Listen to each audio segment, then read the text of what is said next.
koa ampitiavana sampanatretena lehibe nanasaka anao raha vonona ianao asa anao débat face à face amina satria ligasa efa moa zany votom-ponoana efa potika an'le kristianisme sy potika le fivavahana ny sainy gasy de ny fiainana tena iainana andavanandro tsy fatany fa olona ry papa maty riny mampisavitaka azy efa voazanaka ara-tsaina efa andevo ara-tsaina de zay mahatonga nareo mitomany hoe maty papa la mampatatrareo moa mahatonga ny gasy mizarazara misy ny hoe ny ampovoantany sy ny tanindrana misy ao katolika nefa tonga an'izany sarotra be ampo manazava aminareo satria tena ambany loatra le niveau de connaissance anareo mission katolika no nampianatra ny olona nanomboka atao amin'ny radama tamin'ny 1810 radama voalohany no nampianara mission katolika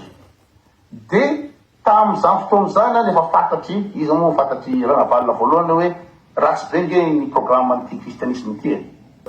histoire secret au Vatican hitanao ao fa ny katolika niaraka mitsikovakomba tamin'ny Hitler tamin'ny famononany jiosy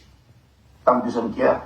Tena nataoko any tsy teny fa betsaka loatra ny lainga sy fanaratsiana ataony tirangaty amin'ny finoana kristiana tsy hamaly an'ireo teny ratsy na fanabadonana ataony nefa fa hanora aza-pitiavana ampafantatra anazy ny fahamarinan'i Jesosy Kristy sy ny finoana kristiana koa